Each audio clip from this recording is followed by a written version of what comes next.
मी रवींद्र प्रतापराव सांगवे, मुक्काम पोस्ट बोंडेगाव, तालुका जिल्हा जालना. मी सीड प्रोडक्शनमध्ये 2010 पासून मिर्च, टमाटर, काकडी अशी वेगवेगळी पिकं शेडनेटमध्ये घेतो. शेडनेटमध्ये पीक घेत असताना मी आतापर्यंत बऱ्याच कंपनीचं मल्चिंग वापरलं आहे. पण 2 वर्ष अगोदर माझ्याकडं एक प्रतिनिधी आहे ग्रोवेट कंपनीचे, त्यांचा आणि माझा थोडासा परिचय झाला. त्यांनी मला एक व्यवस्थित समजून सांगितलं की तुम्ही आमचा एक मल्च वापरून बघा. त्यांनी मला देवळामध्ये रहित ॲग्रो कंपनीचं त्यांनी मला नाव सांगितलं. त्यांच्याकडे जाऊन मी एक ग्रोवेट कंपनीचा रोल विकत आणला आणि तो रोल मी माझ्या शेतामध्ये टाक. 2 वर्ष अगोदर तर मला त्याच्यामध्ये थोडा चांगला अनुभव वाटला, रिझल्ट वाटला. आणि मी यावेळेस त्यांनी परत तोच रोल आणला. पण माझ्याकडे काही जुन्या कंपनीचा एक रोल उरलेला होता, म्हणजे थोडं काही मटेरियल उरलेलं होतं, तर ते मी ह्या बेडवर वापरलं आणि हा ग्रोवेटचा मटेरियल ह्या बेडवर वापरलं. कारण मला त्या दोघांमधला फरक बघायचा होता. कारण माझा शेतकरी हा स्वतःचा अनुभव आहे. मी कंपनीवर भरोसा न ठेवता माझ्या स्वतःच्या याच्यावर जास्त भरोसा ठेवतो. माझ्या अनुभवामध्ये ही मल्च, ही जी मल्चिंग आहे की ग्रोवेटची,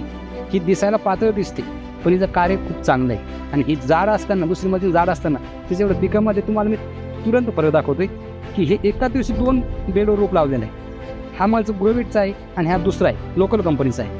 हा दिसायला जाड आहे पण ह्या प्लॉटमध्ये ह्या झाडामध्ये ह्या झाडामध्ये तुम्हाला तुरंत फरक दिसतो.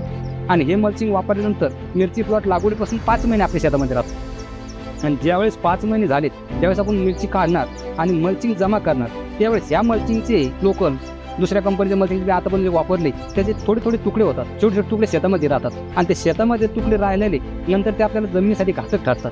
पण हे मल्च मी ज्यावेळेस गेल्या वर्षी वापरलंय, त्या मल्चमध्ये मी ज्यावेळेस मल्चिंग जमा केली ती पूर्ण मल्चिंग जमा करून माझ्या हातामध्ये आली. की तिचा थोडाही तुकडा शेतामध्ये आपल्या नजर चुकीने पडला असेल किंवा आपल्याकडून चूक झाली असेल त्याचा पडला असेल ती गोष्ट वेगळी. पण ज्यावेळेस तो आपला मल्च जमा करताना मल्चिंगचा तुकडा थोडाही सुद्धा जमिनीमध्ये राहत नाही. आणि परत एक वेळेस असा असून आहे की याचं जे पांढरं मूळ आहे, हे जे पांढरं मूळ आहे हे नालीमध्ये आलेलं आहे. कारण हे 2 फूट झाड नालीमध्ये पांढरं मूळ आलेलं आहे. तुम्ही कुठेही बघू शकता, इथपर्यंत हे मूळ आलेलं आहे, प्रत्येक झाडात मूळ आलेलं आहे. आणि हा जो बाजूचा मल्च आहे याचं कुठंही पांढरं मूळ तुम्हाला आलेलं नाल्यामध्ये दिसणार नाही.